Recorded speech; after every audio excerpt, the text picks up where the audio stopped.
Hello and welcome to another episode of Moose's Gear Goo Review. I'm Moose and today we have another knife review. And this one is the Cold Steel Finwolf. The Cold Steel Finwolf. Check out that sweet Scandi grind. Alright, so we're going to do this one quick.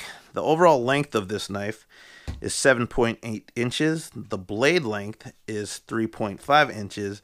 And the cutting edge of that sweet Scandi grind is 3.25 inches. The blade steel is AUS 8.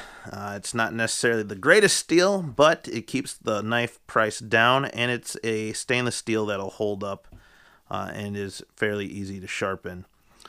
The shape of the blade is kind of a standard, which basically means that the top goes completely straight, and then the belly and curve of the knife come up to the top to meet it. So it's not a drop point, just kind of a standard. A Scandi grind is kind of the big selling point of this knife. And with the name Fin, it's most likely designed after or trying to replicate some more traditional Finnish knives. Scandi grinds are awesome and highly recommended by bushcrafters or woodworkers or people who are into wood lore. And the grind itself works absolutely fantastic with wood and other plant materials. It has a dual thumb stud that is adjustable to favor one side or the other, and you can adjust it with a flat head. But keep note that if you are to sharpen this knife on a flat stone, to get the right angle, you more than likely will have to take out the thumb stud. And if I didn't say this already, it's a satin finish blade, as you can see.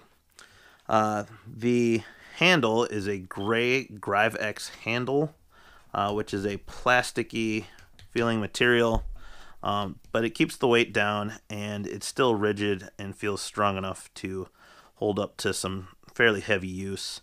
There is a lanyard hole at the back, and you can see that little cutout or milled out spot in the Grive X handle, and that is for the pocket clip, which is reversible, left-right, tip-up only.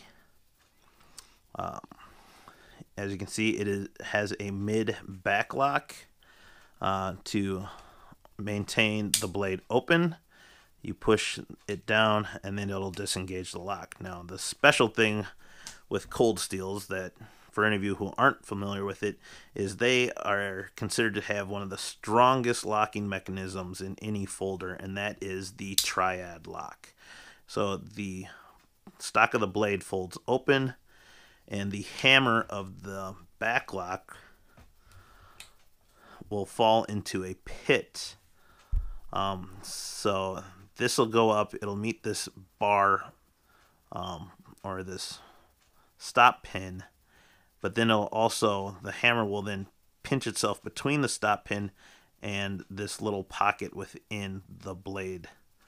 So then boom. So there's 3 points of contact, and there's no play up, down, left, right, and it just feels solid, almost as if it's a fixed blade. That being said, this is a true ambidextrous knife because you can adjust it, flip the pocket clip, and then it's a mid-back lock.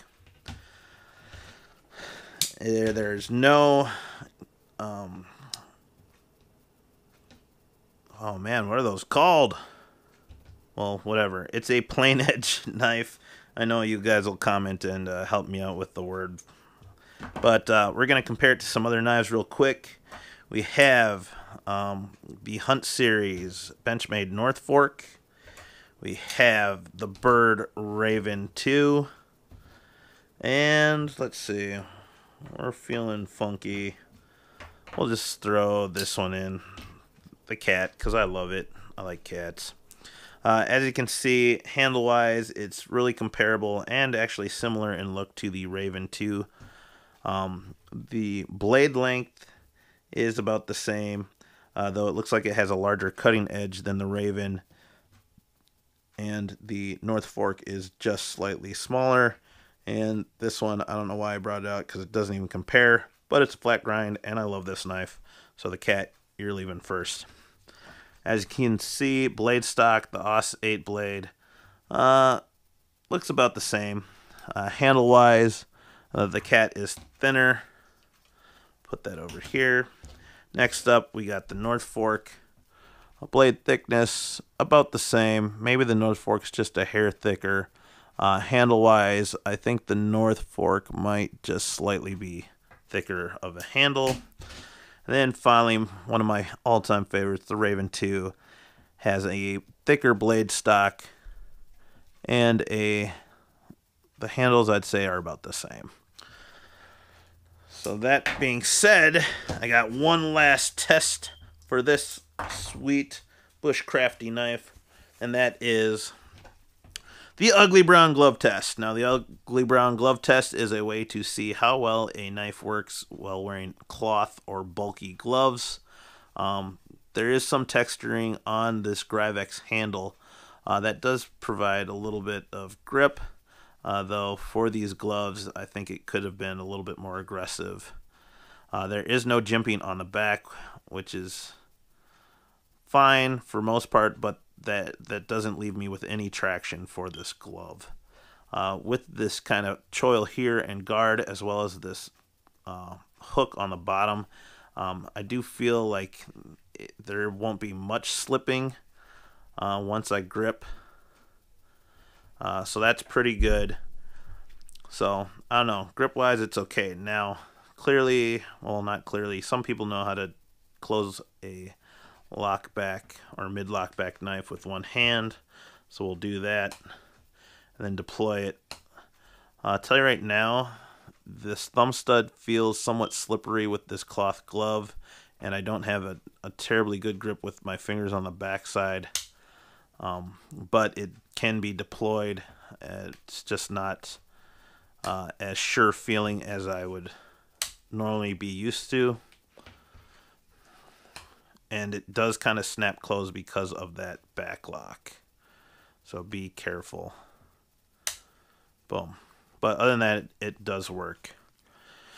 So, does it pass the ugly brown glove test? Yes. I don't give it tremendously high scores, though. It didn't feel very well in my hand. I was questioning it a few times. So I'd say it passes with 65 to 70%. Definitely feels much better with a bare hand. So that being said, that is the Cold Steel Finwolf. Really cool looking blade. I think any bushcrafter would really like this, especially if they're trying to do an ultralight kit, or you're just going to make some feather sticks and maybe make some traps or something simple, or a bow drill kit. I wouldn't really use this for batoning, or if you did, it'd be super light, maybe an inch diameter at most. But definitely a cool knife, and I think this is going to be really popular, or it is really popular amongst bushcrafters already. So, very cool. So, be sure to check out the eye in the upper right-hand corner. Go ahead and comment down below if there's anything I forgot, or if there's any other knives that might be comparable to this, or whatever your thoughts are. I love to hear it. Yeah, check out the eye in the upper right-hand corner for links to other videos. And like, subscribe, and comment, and I'll see you guys outside. Thank you.